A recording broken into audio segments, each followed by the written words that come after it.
Everyone, welcome to study with me. আমরা আগের ভিডিওতে বায়োমলিকিউলস বা জৈব অণু চ্যাপ্টারটা শুরু করেছি, আর আমরা কার্বোহাইড্রেট পার্টটা শুরু করেছিলাম, তাই না? কার্বোহাইড্রেট কাকে বলে, কার্বোহাইড্রেট কী, সেটা সম্পর্কে করেছিলাম। আজকে কার্বোহাইড্রেটের শ্রেণী বিভাগগুলো দেখে নেব। ওকে, তো দেখো, কার্বোহাইড্রেটকে কিন্তু দু ভাগে প্রধানত ভাগ করা যায়। একটা হলো সরল কার্বোহাইড্রেট, আর একটা হলো যৌগিক কার্বোহাইড্রেট। ঠিক আছে, একটা সরল কার্বোহাইড্রেট, একটা হলো জটিল বা যৌগিক কার্বোহাইড্রেট। কার্বোহাইড্রেট মানে কি? শর্করা। ওকে, তো সরল কার্বোহাইড্রেটকে তাদেরকে বলা হয় মোনোস্যাকারাইড। সরল কার্বোহাইড্রেটকে বলা হয় মোনোস্যাকারাইড। এদের কেমন হবে? এরা কার্বন সংখ্যার ওপর ভিত্তি করে এদেরকে কি নামে ডাকা হয় দেখো। কার্বন যদি একটা থাকে তাহলে ডাকা হয় ম্যানোস। কার্বন এক, সেখান থেকে ম্যানোস। যদি কার্বন যদি দুই হয়, কার্বন যদি দুটা থাকে তাহলে বলা হয় ডায়োস। কার্বন তিনটে থাকলে বলা হয় ট্রায়োস। কার্বন চারটে থাকলে টেট্রোস। পাঁচটে থাকলে পেন্টোস। ছটা থাকলে হেক্সোস, তাই না? 1 2 3 4 5 6 সেই হিসাবে ওদের নাম্বার অনুযায়ী কার্বনের সংখ্যার ওপর ভিত্তি করে এই নামকরণগুলো করা হয়। কাদের? মোনোস্যাকারাইডদের, যারা সরল কার্বোহাইড্রেট।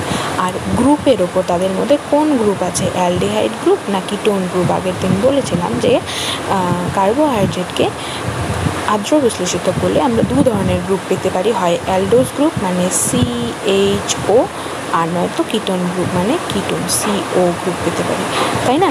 তো যদি অ্যালডোজ গ্রুপ পাওয়া যায়, অ্যালডিহাইড গ্রুপ যদি পাওয়া যায়, তাহলে সেটাকে বলা হয় অ্যালডোজ সুগার বা অ্যালডোজ শর্করা।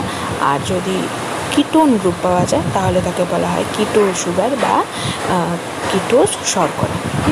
কিটোজ সুগারের উদাহরণ হলো ফ্রুক্টোজ, আর অ্যালডোজ সুগারের উদাহরণ হলো গ্লুকোজ। এগুলো গেল কি সরল শর্করা বা সরল কার্বোহাইড্রেটের উদাহরণ, মোনোস্যাকারাইড।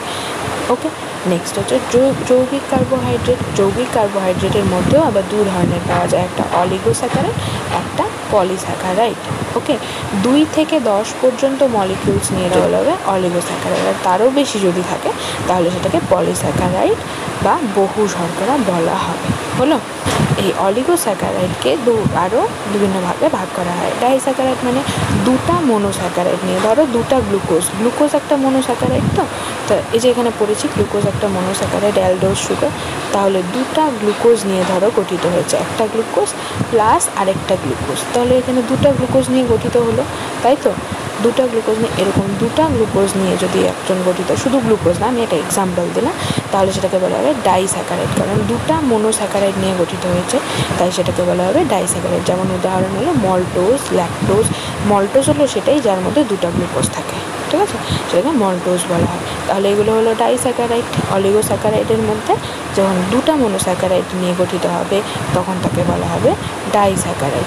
যদি তিনটে মোনোস্যাকারাইড নিয়ে একটা অলিগোস্যাকারাইড হয় তাকে বলা হবে ট্রাইস্যাকারাইড, যেমন র্যাফিনোজ। আর যদি চারটি মোনোস্যাকারাইড নিয়ে যদি গঠিত হয় তখন তাকে বলা হবে টেট্রাস্যাকারাইড, তাকে বলা হবে টেট্রাস্যাকারাইড, মল্টো টেট্রায়োস। এরা হলো। নেক্সট, অলিগোস্যাকারাইড ছাড়া আরেকটা যেটা যৌগিক শর্করা, সেটা হচ্ছে পলিস্যাকারাইড বা বহু শর্করা। পলিস্যাকারাইডকেও আবার দুটা ভাগে ভাগ করা হয়, একটা হোমোগ্লাইকেন্স আর একটা হেটেরোগ্লাইকেন্স। হোমো মানে সেম টাইপের মোনোস্যাকারাইড নিয়ে যখন গঠিত হবে, এমনি তো লম্বা চেইন গঠিত হচ্ছে, তাই তো? মানে পলিস্যাকারাইড মানে কি অনেকগুলো মোনোস্যাকারাইড নিয়ে গঠিত হচ্ছে, যখন এই চেইনগুলো সবগুলোই একই জিনিস হবে তখন সেটাকে বলা হবে হোমোপলিস্যাকারাইড। বুঝতে পারছো কথাটা? যখন এই পলিস্যাকারাইডটার মধ্যে চেইনগুলো সব সেম টাইপের চেইন তাহলে বলা হবে হোমোপলিস্যাকারাইড। কিন্তু যখন এই পলিস্যাকারাইডটার মধ্যে বিভিন্ন ধরনের মোনোস্যাকারাইড থাকবে, চেইন কিন্তু বিভিন্ন ধরনের মোনোস্যাকারাইড, ধরো আলাদা আলাদা ধরনের মোনোস্যাকারাইড নিয়ে গঠিত হবে, তখন সেটাকে বলা হবে হেটেরোগ্লাইকেন্স বা হেটেরোপলিস্যাকারাইড। বুঝতে পারলে কথাটা আমার? সেটা হবে হেটেরোপলিস্যাকারাইড, যেমন মিউকোপলিস্যাকারাইড। ওকে, এই পলিস্যাকারাইডকে এইভাবে দুটো ভাগে ভাগ করা হয়। নেক্সট, এই চারটা খুব ভালো করে দেখে নাও। নেক্সট, মোনোস্যাকারাইড বা সরল শর্করা কি? মোনোস্যাকারাইড হলো যে সমস্ত কার্বোহাইড্রেটে কেবলমাত্র একটা শর্করা অণু দ্বারা গঠিত হয় যে সমস্ত কার্বোহাইড্রেট, এবং যাদের আর্দ্র বিশ্লেষণে কোনো যৌগ উৎপন্ন হয় না, কারণ তারা একই ধরনের যৌগ নিয়ে গঠিত, তাই তো তারাই সরলতম, তাদের থেকে আর সরল তো কিছু নেই, তাই তাদেরকে বলা হয় হচ্ছে মনোস্যাকারাইড বা সরল শর্করা। যেমন গ্লুকোজ, ফ্রুক্টোজ, গ্যালাক্টোজ, এরা হলো মনোস্যাকারাইড বা সরল শর্করা। সরল শর্করার কাজ কি? শক্তির উৎস হিসেবে কাজ করা। যেমন কি গ্লুকোজকে কি বলা হয়? গ্লুকোজকে কোষের জ্বালানি বলা হয়। অক্সিজেনের উপস্থিতিতে জারিত হয়েই তো এটিপি তৈরি হয়, তাই গ্লুকোজকে কোষের জ্বালানি বলা হয়। স্তনদুগ্ধকরণে সাহায্য করে। গ্লুকোজ ও গ্যালাক্টোজ থেকে দুধের প্রধান উপাদান ল্যাকটোজ সংশ্লেষিত হয়। যেহেতু মেডিকেলের পরীক্ষা এই জায়গাটা ইম্পর্টেন্ট। নেক্সট, অলিগোস্যাকারাইডকে, অলিগো মানে এফিউ, কিছু, ঠিক আছে? এই যে 2টি থেকে 10টি শর্করা অণু, আগেও আমরা পড়েছি, 2টি থেকে 10টি শর্করা অণু গ্লাইকোসাইডিক বন্ধনীর দ্বারা যুক্ত হয়ে অপেক্ষাকৃত জটিল যৌগ তৈরি করে, তাকে বলা হয় অলিগোস্যাকারাইড। এই যে বলছি যে 2টি বা তার বেশি শর্করা যুক্ত হয় এক একটা মনোস্যাকারাইড, সেটা 2টা হতে পারে, 2টা মনোস্যাকারাইড যুক্ত হয়ে হলো বা তার বেশি মনোস্যাকারাইড যুক্ত হয়ে হলো, তো তাদের মধ্যে যে বন্ধনীটা থাকে, যেই বন্ডটা দ্বারা তারা যুক্ত হবে, এখানে যে বন্ডটা থাকবে, এটা যদি একটা মনোস্যাকারাইড হয়, এটা যদি একটা মনোস্যাকারাইড হয়, এটা যদি একটা মনোস্যাকারাইড হয়, তাদের মধ্যে যে বন্ডটা থাকবে সেটা হলো গ্লাইকোসাইডিক বন্ড, এটা মনে রাখবে। অলিগোস্যাকারাইড আবার কেমন ধরনের হয়? আগেও বললাম যে ডাইস্যাকারাইড, যেটা 2টি শর্করা অণু নিয়ে গঠিত হবে, যেমন উদাহরণ মল্টোজ, সুক্রোজ, ল্যাকটোজ। ট্রাইস্যাকারাইড, যেটা 3টি শর্করা অণু নিয়ে গঠিত হবে, ট্রাই মানেই 3টি শর্করা অণু নিয়ে গঠিত হবে, যেমন র্যাবিনোজ, র্যাফিনোজ, উদাহরণগুলো দেখে রাখবে। টেট্রাস্যাকারাইড, যেটা 4টি শর্করা অণু নিয়ে গঠিত হবে, টেট্রা মানে 4। পেন্টাস্যাকারাইড, যেটা 5টি শর্করা নিয়ে গঠিত হবে, পেন্টা মানেই তো 5, তাই না? তাই এগুলো হলো অলিগোস্যাকারাইডের উদাহরণ। নেক্সট, ডাইস্যাকারাইড, এই যে একটু আগে ডাইস্যাকারাইড পড়লাম, কিন্তু অলিগোস্যাকারাইডেরই একটা ভাগ ডাইস্যাকারাইড। তা ডাইস্যাকারাইড কি? যে সমস্ত কার্বোহাইড্রেটের ক্ষেত্রে 2টি শর্করা অণু দ্বারা গঠিত হয় তাদেরকেই ডাইস্যাকারাইড বলে, তাই না? ডাইস্যাকারাইড বলে। আর এদেরকে, তার মানে 2টা শর্করা আছে এর মধ্যে, তাই তো 2টা শর্করা আছে এর মধ্যে, তাহলে এদেরকে ভাঙলে নিশ্চয়ই একটা আর একটা শর্করা পাওয়া যাবে, তাই উদাহরণগুলো লাগবে। যে ডাইস্যাকারাইড, যেমন মল্টোজ কি জিনিস? মল্টোজ অঙ্কুরিত বীজ ও মল্টে থাকে, হলো। এটা কি নিয়ে গঠিত হয়? 2টা গ্লুকোজ অণু নিয়ে একটা মল্টোজ গঠিত হয়। সুক্রোজ একটা গ্লুকোজ একটা ফ্রুক্টোজ নিয়ে গঠিত, আমরা এক্ষুনি গঠনটা দেখব। আর ল্যাকটোজ হচ্ছে একটা গ্লুকোজ এবং একটা গ্যালাক্টোজ নিয়ে গঠিত হয়। এই দেখো, এগুলো এক একটা ডাইস্যাকারাইডের উদাহরণ। প্রথমেই আছে কি? প্রথমেই আছে মল্টোজ। তোমরা দেখতে পাচ্ছ মল্টোজ কাকে নিয়ে গঠিত হচ্ছে? দেখো, মল্টোজ হচ্ছে 2টা গ্লুকোজ, এটাও একটা গ্লুকোজ, এটাও একটা গ্লুকোজ অণু। এরা দুজন এই যে গ্লাইকোসাইডিক বন্ড দিয়ে যুক্ত আছে হয়ে একটা মল্টোজ গঠন করছে। বুঝতে পারছো আমার কথাটা? 2টা মনোস্যাকারাইড, এটা একটা মনোস্যাকারাইড একটা গ্লুকোজ, এটাও একটা মনোস্যাকারাইড একটা গ্লুকোজ, এই দুজন মিলে একটা ডাইস্যাকারাইড হলো, তাই না? দুজন ডাইস্যাকারাইড হলো, সেটা হচ্ছে মল্টোজ। নেক্সট কি আছে? নেক্সট আছে ল্যাকটোজ। গ্লুকোজ আর গ্যালাক্টোজ নিয়ে হয় হচ্ছে ল্যাকটোজ, হলো। একটা গ্লুকোজ আর একটা গ্যালাক্টোজ নিয়ে হবে হচ্ছে ল্যাকটোজ। নেক্সট আছে সুক্রোজ। এখানে একটা গ্লুকোজ আর একটা ফ্রুক্টোজ নিয়ে তৈরি হয়েছে একটা সুক্রোজ। এটাও একটা ডাইস্যাকারাইড, যেখানে 2টা মনোস্যাকারাইড আছে, একটা গ্লুকোজ আর একটা ফ্রুক্টোজ, হলো ডাইস্যাকারাইডের উদাহরণ।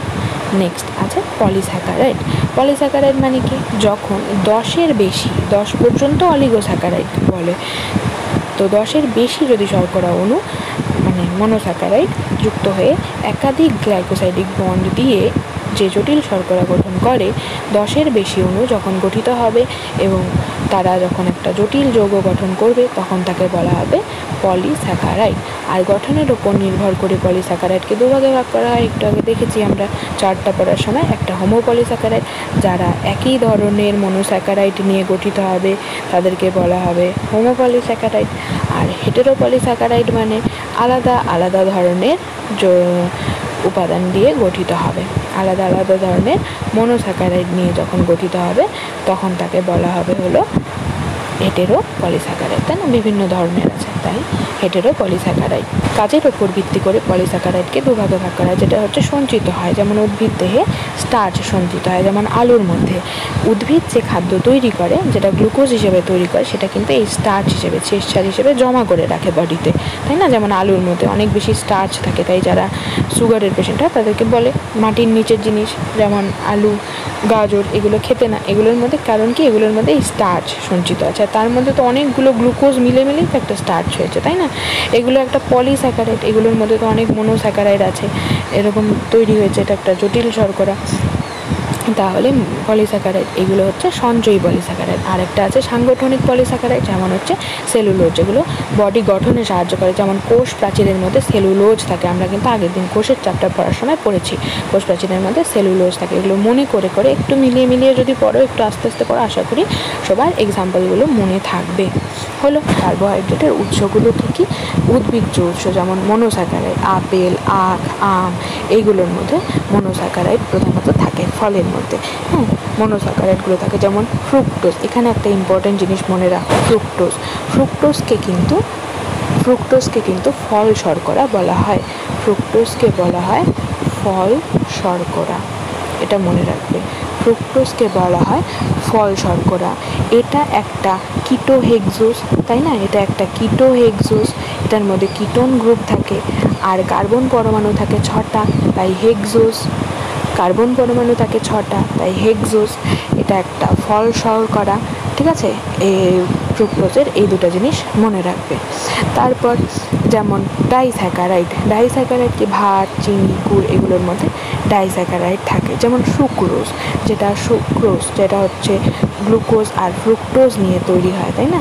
সুক্রোজ কিন্তু এই জায়গাটাও মনে রাখবে যে সুক্রোজ কিন্তু এই যে আখের রস, গুড়, মিশ্রি এগুলো আখের রসের মধ্যে কি থাকে, এই কোশ্চেনটা কিন্তু আসে যে আখের রসে কি থাকে। আখের রসে কিন্তু সুক্রোজ থাকে, ঠিক আছে? আশা করি লেখাটা বুঝতে পারছো তোমরা। আখের রসের মধ্যে সুক্রোজ থাকে, ঠিক আছে? আর সুক্রোজকে কিন্তু এটা একটা প্রধান উদ্ভিদের, যদি বলি সঞ্চিত দ্বিশর্করা, তাহলেও সুক্রোজকেই বলবো। দ্বিশর্করা এবং উদ্ভিদের মধ্যে প্রধানত সঞ্চিত অবস্থায় এটাই থাকে, সুক্রোজ উদ্ভিদের সঞ্চিত দ্বিশর্করা। আর আরেকটা কথা বলি, যে যদি বলে যে ইক্ষু শর্করা আখের মধ্যে থাকে না, ইক্ষু শর্করা, তাহলে কিন্তু সুক্রোজ হবে। এই গ্লুকোজ আর সুক্রোজের এই পয়েন্টসগুলো কিন্তু মনে রাখবেন, ওকে? তারপর আরেকটা দ্বিশর্করা, যেটার নাম হচ্ছে কি, আমরা পড়েছি একটু আগে, ল্যাকটোজ, তাই না? ল্যাকটোজ কোথায় থাকে? দুধে থাকে। এটাও মনে রাখবে যে ল্যাকটোজ কোথায় থাকে, ল্যাকটোজ কিন্তু দুধে থাকে, তাই এটাকে বলা হয় দুধ শর্করা বা দুগ্ধ শর্করা বলা হয় হচ্ছে ল্যাকটোজকে। হলো, এটা হলো ল্যাকটোজ। আচ্ছা, তারপর পলিস্যাকারাইড, এগুলো তো চাল, আলু, শাকসবজি এগুলো সবের মধ্যে পলিস্যাকারাইড থাকে, যেমন স্টার্চ। আর প্রাণীজ উৎস যদি হয়, এগুলো তো সব উদ্ভিজ্জ উৎস গেল।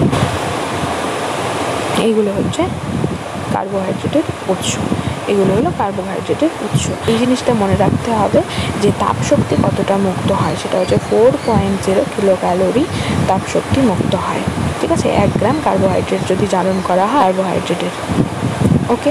প্রোটিনের চাহিদা পূরণ করে, যদি তাই জন্য একে প্রোটিন বাঁচোয়া খাদ্য বলা হয়। এগুলো পুষ্টি চ্যাপ্টারে আবার পড়বো, কিন্তু এখানে কার্বোহাইড্রেটের এখানেও দেখে না। প্রোটিনের চাহিদা মেটায়ও কার্বোহাইড্রেট। কোষ্ঠকাঠিন্য রোধ করে। সবজিতে যে সেলুলোজ জাতীয় খাবার থাকে, সেগুলো আমাদের পৌষ্টিক নালীতে পাচিত হয় না, এগুলো অপাচ্য থেকে যায় এবং এগুলোকে রাফেজ বলা হয়, ঠিক আছে? আর যা কি করে, মল ত্যাগে সাহায্য করে, ওকে? এই রাফেজ বলা হয়। এই রাফেজ জাতীয় খাদ্য খেলে পরে মল ত্যাগে সুবিধা হয় এবং কোষ্ঠকাঠিন্যটা রোধ হয়। ভবিষ্যতের জন্য সঞ্চয় অবশ্যই আমাদের সবসময়, যে খাবারের মানে যে কোনো পরিস্থিতিতে পড়লে আমরা তাহলে তখনই মরে যাব না, কেন? কারণ রক্তে গ্লুকোজের পরিমাণ কমে গেলে গ্লাইকোজেন ভেঙে, যে গ্লাইকোজেন হিসেবে জমা থাকে, তাই তো, গ্লাইকোজেন হিসেবে জমা থাকে, সেটা ভেঙে গ্লুকোজে পরিণত হয়ে রক্তে শর্করার পরিমাণ নিয়ন্ত্রণ করে। তাই জন্য ভবিষ্যতের জন্য খাবার সঞ্চয় করে রাখা আমাদের বডিতে গ্লাইকোজেন হিসেবে, ওকে? তো আরেকটা কোশ্চেন এখানে জেনে রাখো, যে রক্ত শর্করা যদি বলা হয়, যে রক্তের মধ্যে কোন শর্করা থাকে, তো সবাই জানো, তাও একবার বলে দিলাম, সেটা হচ্ছে গ্লুকোজ, তাই না? রক্ত শর্করা, আমরা তো রক্তে সুগার যে মাপি, রক্তে সুগার কতটা বেড়েছে বা কমেছে, সেটা কিন্তু এই গ্লুকোজের পরিমাণ মাপি, তাই না? ওকে, যেটা সাধারণ পরিমাণটা হলো, নর্মাল পরিমাণটা 120 পার 100 ml ব্লাড।